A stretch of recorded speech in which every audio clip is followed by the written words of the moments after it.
ये बहुत सावधानी की बात है और जीवन में, सबके जीवन में एक बार ये प्रश्न खड़ा होगा। इसे सौभाग्य मत मान लेना, इसे प्रारब्ध मत मान लेना। प्रारब्ध से भोग का सानिध्य मिलता है, भोग क्रिया नहीं होती। भोग क्रिया अज्ञान से होती है। प्रारब्ध से सामग्री एकत्रित हो जाएगी, भोग का संयोग का वो सब प्रारब्ध रचना कर देगा, लेकिन क्रिया अज्ञान से होती है, क्रिया कामना से होती है। इसलिए कह रहे हैं, यदि राधा माधव के प्रेम रस में डूबने के मार्ग में उपासक चला तो उसके जीवन में एक बार ही सही पर ऐसा अवसर आएगा कि वो परस्पर विपरीत शरीर का भोग करने का प्रश्न माया खड़ा करेगी। आपको कह रहे हैं कि अगर नवयुवती है तो अपनी पुत्री जैसे होती है, ऐसे देखो, सुपुत्री यति, अपनी पुत्री कितनी भी सुंदर जवान, ऐसा आता ही नहीं भाव में कि स्त्री है, आता ही नहीं है। जिनके आता है वो राक्षस ही हैं, मनुष्य तो है नहीं। नहीं तो घर में रहा जाता है, बड़ी बहन, परिवार के सदस्य, कहीं ऐसा आता है कि जवान बहन है तो जवान लड़की, ऐसा थोड़ी आता है। हंसते खेलते गले लगाते, कोई कहीं भाव ही नहीं रहता काम का। चाहे जवान पुत्री हो चाहे जवान बहन हो, कभी ऐसा घर में भाव, जिनके भाव आता वो राक्षस हृदय के हैं, मनुष्य हृदय के नहीं। वो राक्षस हृदय वाले, आसुर स्वभाव वाले हैं। नहीं, अपनी पुत्री अपनी बहन के समीप रहने पर कहीं ऐसे भाव थोड़ी आते। खूब खेलना कूदना हंसना बातचीत करना ये सब घर में होता रहता है, पर ये भाव थोड़ी आता है कि ये स्त्री है। नहीं, वो मेरी बहन, वहां कोई गुंजाइश ही नहीं काम भाव की। तो बोले सगी पुत्री की तरह सब पुत्रियां दिखाई दें, अपने से बड़ी हैं तो बिल्कुल मेरी जैसे जननी वैसे। मातृयत्य परांगनाम, जैसे अपनी अम्मा के पास, मां के पास बैठे तो क्या भाव बिगड़ेगा? कुछ नहीं बिगड़ेगा। कैसा भी जवान लड़का हो, मां अपने ऐसे हृदय से लगा के दुलार करती है, समझाती है, बुझाती है, डांटती है। वहां काम भाव आता है क्या? मां के गले लगने पर, बहन के गले लगने पर काम भाव आता है क्या? बेटी को हृदय से लगाने पे काम। जब साधारण सांसारिक पवित्र भाव में काम नहीं आता तो तुम तो परम पवित्र भगवान के भाव वाले हो, तुम्हारे अंदर कैसे काम परास्त कर सकता है? मातृयत्य परांगना, ये आएगा प्रश्न जीवन में। पुरुष है तो स्त्री के प्रति, स्त्री है तो पुरुष के प्रति। साधक बहुत सावधान रहे, माया प्रश्न करेगी। घूमते रहते हैं माया के पार्षद, घूमती रहती है माया की पार्षदी। बहुत सावधान, जाके संग कुमति मति उपजय करत भजन में भंग, तजोरे मन हरि विमुखन को संग। बहुत कीमती जीवन है, सिद्ध बात समझ लो, संकोच की बात नहीं। हरि को रिझाओगे तो बैकुंठ का द्वार, वृंदावन के दिव्य धाम का द्वार, साकेत द्वार, कैलाश धाम का द्वार खुलेगा। और जगत के शरीरधारी को रिझाओगे तो आखिरी द्वार वही है, मलमूत्र का, और कुछ नहीं। हमारी बात मान लो, संकोच करने की बात नहीं है। हम वहीं से पैदा हुए हैं और वहीं की आसक्ति से फिर दुर्गति को प्राप्त होंगे। खुली बात है, देख लो, दो ही आकर्षण है, बढ़िया से बढ़िया खाने को मिले, भोगने को मिले। शिष्णोदर परायण शास्त्र कहता है, शिष्ण और उदर। उदर रसेंद्री से संबंधित है, शिष्ण जनेन्द्री से संबंधित है। बस जनेन्द्री और रसेंद्री के भोगों में पूरा दिव्य मानव जीवन बर्बाद। श्रीपाद कह रहे, यदि राधा मुरलीधर के प्रेम में मगन होना है, बहुत सावधान। ये मत समझो कि माया कब किस रूप में कहां प्रश्न करती है। वो जननी है, वो अपने बेटे को पुष्ट करने के लिए कोई भी प्रश्न कर सकती है, लेकिन अपनी दृष्टि। महाप्रभु चैतन्य देव रुदन कर रहे हैं, हा गोविंद हा कृष्ण। दो वेश्याएं पहुंचती, एक कहती कितना ये रुदन कर रहे हैं, बोले मेरी जैसी नहीं मिली होगी इसीलिए ना। अभी देखो इनका रुदन बंद करती। वो क्या जाने कि जो हरि के आशिक हैं उनको हरि माया आकर्षित नहीं कर सकती। भगवान का एक विशुद्ध प्रताप बल भक्तों की रक्षा करता रहता है। वो जाकर के विनोदास्पद बातें करने लगी। महाप्रभु चैतन्य देव ने कहा, मां बस करुणा कर दो, श्री कृष्ण मिल जाए। वो शब्द उनके हृदय में ऐसा चोट किया कि मैं इतनी नीच, ऐसे महापावन से ऐसी भावना चरणों में गिर गई। मुझे क्षमा करो, क्या मेरा भी उद्धार हो सकता? कृष्ण कृष्ण कृष्ण। ऐसा नहीं कि किसी के जीवन में प्रश्न नहीं आता, प्रश्न आता है। पर जो ये भगवत कृपा से सावधान रहता है कि ये प्रश्न है, मुझे उत्तर देना है इसका, ऐसा नहीं कि प्रश्न के लपेटे में आकर के फिसल जाना है। प्रश्न है, उत्तर देना है, बहुत संभाल के उत्तर देना है, अपमान भी नहीं करना, क्योंकि ये वही आए हुए हैं जिनकी हम आराधना करते हैं।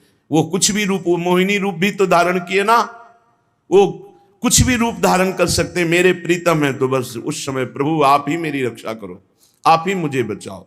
मातृयत्य परांगनाम, त्रुटि हो सकती है हमसे गलती हो सकती है, कभी बलवान न बने, कभी पहलवान न बने। इस विषय में दैन्य और चरण छूना, ये दो बातों से बच सकते हो। चरण छू कि हे जगत जननी, हे अंबा, कभी आपके प्रति मेरा। जिन उर्वशी जी ने बड़े बड़ों की बुद्धि को मोहित कर लिया, अर्जुन जी की बुद्धि को क्यों नहीं मोहित किया? क्योंकि जाते ही सीधे प्रणाम किया अर्जुन जी ने। जे भी उर्वशी का प्रवेश हुआ, देखा सो पंचांग प्रणाम किया और कहा माता स्वागत है, आप पधारिए। आग लग गई, मैं किस लिए आए और तुम मुझे क्या कह रहे हो?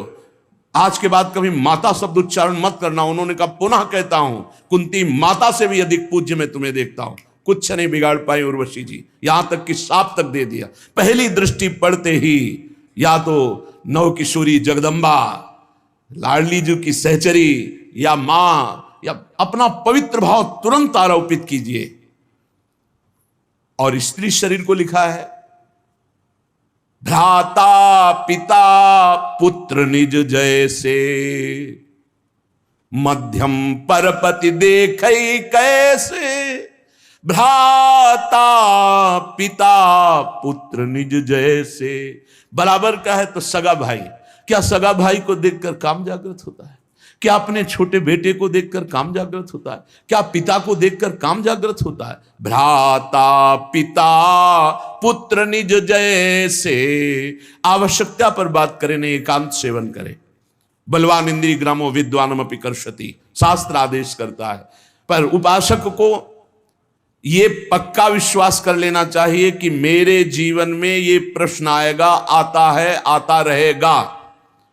अगर इससे निकल गए आगे तो यो राधा मुरली धरांगी कमल प्रेमैक मातृयति। बहुत सावधानी की जरूरत है। देखो कल वर्णन हुआ था, साधना में भय और प्रलोभन, ये दो चीजें भेजी जाती हैं। इनसे जो पास भी भगवान ही करवाएंगे। ये सत्संग सुनने को भगवान ही तो संयोग बना रहे हैं, ये भगवान ही तो प्रेरित करके आपको सुनवा रहे हैं। इसलिए सावधान। ये प्रश्न है, आपके पास 1 करोड़ रुपया जमा किया और आपका मन हुआ कि अरे मैं फंस गया क्या, तो 1 करोड़ यमुना जी में फेंक दो, मुक्त हो गए। लेकिन एक बार जीवन में फिसल गए तो उसकी पूर्ति नहीं होने वाली। हम कह रहे हैं अरबों रुपया एकत्रित हुआ, मन में आया सब छोड़ के भाग गए, राधा राधा राधा राधा, जो जहां वहीं छोड़ दिया, कुछ नहीं फंसे। लेकिन एक बार फिसल गए काम में तो उसकी पूर्ति कैसे होगी? वो तो नहीं होगा। वो तो चित्त पे संस्कार बन गया और आपका संयम भ्रष्ट हो गया। एक बार बालू का बांध टूट जाए तो दोबारा बांध बांधना बहुत कठिन बात है। एक बार योगी भ्रष्ट हो जाए, दोबारा योगी अपने योग पे आना भगवान के बल की बात है, दूसरी बात नहीं। जैसे बालू का बांध फूट जाए तो बांधना बड़ा कठिन है, ऐसे ये ब्रह्मचर्य, ये सतमार्ग, ये इंद्रिय निग्रह, ये बालू का बांध है, बहुत होश से। मातृयत्य परांगनाम स्थिर चरम सत्वम सुपुत्रीयति, बड़ा पवित्र भाव। और ये भाव जब अचानक संयोग हो जाए तब संयोग से बचने की पूरी वृत्ति रखे उपासक। जब तक कोई बहुत ऐसा संयोग की बात बन जाए कि बात करना ही है, तो उसके चरणों में दृष्टि रखते हुए, मुख की तरफ दृष्टि रखते हुए साधक कभी बात नहीं करते। नहीं, चरणों पर ऐसे दृष्टि रखते, जी प्रत्युत्तर कम शब्दों में और भाग ले। अपने को सूरवीर मत समझे। ये भगवान की प्रचंड मोहिनी माया का आकर्षण हमारे चित्त में बलात् हमारी निष्ठा को परिवर्तित कर देगा, यदि हम अधिक समय साथ रहें, अधिक समय बात करें, अधिक समय हंसी मजाक करें, तो हम फिसल जाएंगे। यही खाइयां हैं जिनसे हम भगवान को नहीं प्राप्त कर पाते और इनमें हम फिसल जाते हैं। बहुत ही सावधानी की जरूरत है। हमारी एक एक वृत्ति भगवान अंदर बैठे हुए देख रहे हैं। उस जो जल रही वृत्ति काम क्रोध आदि को ना भोगने से, वो भगवान हिसाब आपको इतना आनंद प्रदान करेंगे कि रोते रहोगे। पर कुछ समय के लिए आपको अपने मार्ग में बहुत संभाल संभाल कर पग रखना है। अगर अपना कल्याण चाहते हो, सुंदर बुद्धि चाहते हो, भगवत मार्ग में अग्रसर होना चाहते हो, तो गोस्वामी तुलसीदास जी की चौपाई याद रखना। जो चाहे आपन कल्याणा, सुजस सुमति शुभ गति शुभ नाना, सो पर नारी लीलार गोसाई, तजौ चौथी के चंद की नाई। जैसे चौथ के चंद्रमा को देखने से कलंक लग ही जाता है, ऐसे ही जो पराई माता बहनों की तरफ ऐसी गंदी दृष्टि या बार बार मुख की तरफ देखना, तो हाव भाव आदि के द्वारा चित्त का आकर्षण होकर मलिन हो जाना स्वाभाविक है। जैसे चौथ के चंद्रमा को देखने से कलंक लगता है, ऐसे जो साधक अपना कल्याण चाहता है, सुमति चाहता है, शुभ गति चाहता है, उसे चाहिए कि चरणों की तरफ देखकर बात करे। ये जगत जननी जगदम्बा है, इनकी कृपा से हम परमार्थ पर विजय प्राप्त कर लेंगे। इनके प्रति हमें भोग्य बुद्धि, दोष बुद्धि, निकृष्ट बुद्धि का त्याग करना ही होगा, तब हम आगे बढ़ पाएंगे। गोत्रीयत्यति तर्जना दिशु महा मित्रीयति द्वेषिषु। यदि हम भगवत मार्ग में चल रहे हैं, कोई हमारी निंदा करता है, तर्जना करता है, तो जैसे अपना भाई अपना घर का, अपने गोत्र का, परिवार का कोई लड़ाई झगड़ा करे, तो ऐसा अरे घर का आदमी कोई बात नहीं, ऐसे टाल देते हैं, ऐसे ही भाव रख लेते हैं। या हम भाव रख लेते हैं भगवान के द्वारा विधान किया हुआ भेजा गया है, कोई हमारे प्रारब्ध का क्षय हो रहा है, और जो हमसे विद्वेषी उसे हम महामित्रवत भाव रखें। नहीं, हम में और संसारी पुरुष में क्या अंतर। करत जे अनुशहन निंदक तीनों पे अनुग्रह करो। अपने शरीर को जैसे हम प्यार करते हैं और दूसरे शरीर से हम उदासीन रहते हैं, ये संसारी पुरुष का लक्षण है। और भक्त अपने शरीर से उदासीन रहता है और दूसरे शरीरों के दुख को अपने शरीर जैसा मानता है, ये भाव होता है। अपने शरीर में कष्ट है कोई बात नहीं, लेकिन दूसरे के शरीर का थोड़ा भी कष्ट उसके हृदय में पीड़ा पहुंचा देगा। पूज्य श्री भाई जी हनुमान प्रसाद पोद्दार जी महाराज साधकों के लिए बहुत अमृतमय वचन लिखे हैं। भगवान को प्राप्त करना है तो तीव्र अभिलाषा जागृत करो। नाम जप से, सत्संग से, सदाचरण से, दूसरों की सेवा से, पवित्र शरीर, पवित्र मन, पवित्र विचार, पवित्र वाणी, तो परम पवित्र सच्चिदानंद भगवान की प्राप्ति की अभिलाषा साधु संग से निश्चित जागृत हो जाएगी। अन्य कामना जब उत्पन्न हो जाती है, तब भगवान की प्राप्ति की अभिलाषा नहीं हो सकती। भगवान ने कहा स्वयं कि जिसका चित्त भोगों ने अपहृत कर लिया है, जो भोगों में लगा हुआ है, जो भोग सामग्री संग्रह करता है, ऐसा व्यक्ति कभी निश्चय ही नहीं कर सकता कि मुझे भगवत प्राप्ति करनी है। भोगैश्वर्य प्रसक्तानाम तया प्रहृत्य चेतसाम व्यवसायत्मिका बुद्धि समाधो न विधीयते। वो कभी भगवान की प्राप्ति की इच्छा ही नहीं कर सकता है। इच्छा ही नहीं होगी ऐसी बात नहीं। अगर साधु संग हो तो वो भोग आदि का त्याग करके भगवत प्राप्ति की इच्छा जागृत कर सकता है, पर जब तक भोगों में लगा रहेगा तब तक भगवत प्राप्ति की इच्छा ही नहीं होगी। अन्य कामना वाला भगवत प्राप्ति की इच्छा नहीं रखता। अनन्य कामना जिसकी है श्री भगवान से, उसके हृदय में इच्छा जागृत होती है, अब मुझे भगवत प्राप्ति करना है। जब भगवत प्राप्ति की इच्छा जागृत होती है, तब भगवान के अनुकूल आचरण और प्रतिकूल आचरणों का त्याग, ये नियम लेना होता है। श्री कृष्ण अनुकूलेन प्रतिकूलस्य वर्जनम विसर्जनम। आज के बाद कभी शास्त्र विरुद्ध, धर्म विरुद्ध आचरण नहीं करूंगा, तभी आपके अंदर भगवत प्राप्ति की अभिलाषा जागृत होगी। इधर तो माला चला रहे हैं, पाठ कर रहे हैं, धर्म के कार्य कर रहे हैं, और पीछे फिर अधर्माचरण हो रहा है, तो वो अंधा बटे पड़ा चबाए, तुम्हारे हाथ में कुछ नहीं लगेगा। हमको संयम से रोकना पड़ेगा। जो धर्म, जो नाम जप, जो साधन कर रहे हैं, वो हमारा कहीं किसी पापाचरण में बह न जाए, कहीं किसी छिद्र से बह न जाए। हम अपने इंद्रियों को, मन को हम विचार के द्वारा, पवित्र विचारों के द्वारा उनको घेरे रहते हैं। इसी का तो इनाम मिलता है, परम पद, इसी का इनाम मिलता है, अद्भुत आनंद की उमगन, ना भय जन्म का, ना मृत्यु का, ना रोग का, ना शोक का, किसी भी तरह का कोई भी द्वंद्व प्रभाव उपासक के अंदर नहीं रह जाता। अनुकूलस्य, अपने इष्ट देव गुरुदेव के अनुकूल, और प्रतिकूलस्य विसर्जनम, प्रत्येक प्रतिकूल आचरण का त्याग। जब साधक ऐसा आचरण बहुत समय तक करता है तो उसके प्राणों में रुदन करने की इच्छा जागृत होती है और वो क्रंदन करने लगता है। रोते रोते उसके हृदय में विरहाग्नि जलाती है और उसी विरहाग्नि को शीतल करने फिर भगवान को आना होता है, फिर उससे भगवत प्राप्ति हो जाती है। दूसरी बात, साधक जब इस मार्ग पर चलता है तो उसका स्वभाव होता है इधर उधर ताक झांक करना। ये कैसे चलता है? ये बहुत बुरी आदत है, ये बिल्कुल नहीं रखनी चाहिए।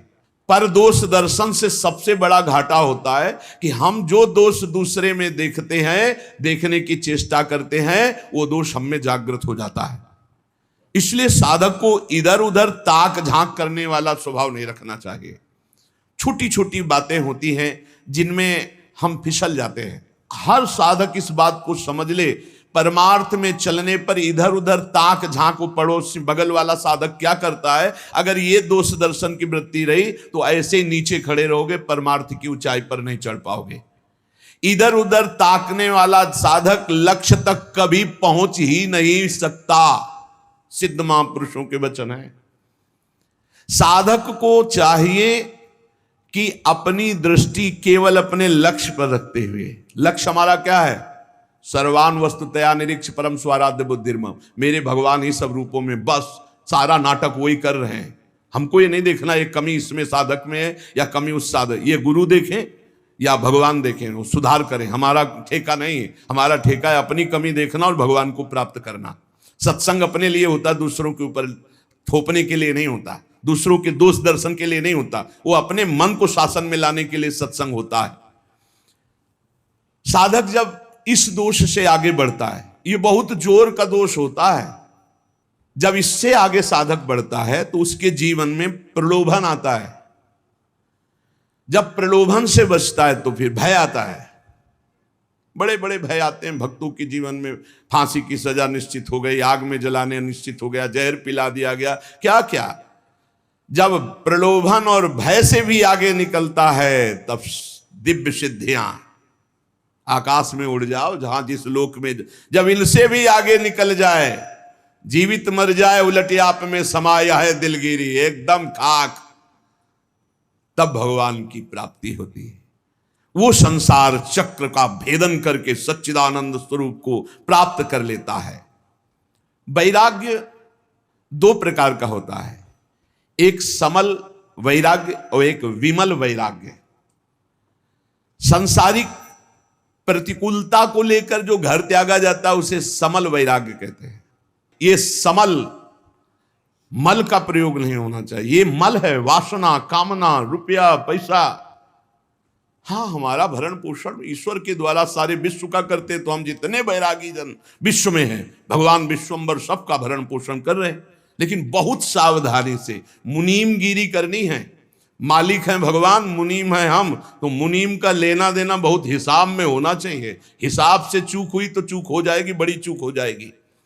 तो एक होते हैं वैराग्य लेते हैं ये देख करके कि अब नौकरी नहीं मिल रही, विवाह भी नहीं हुआ और खान पान की व्यवस्था, बाबा जी बन जाते हैं। जिंदगी नरक हो जाएगी तुम्हारी और दूसरों की बेइज्जती करवाओगे। कभी ऐसे बाबा जी नहीं बना जाता।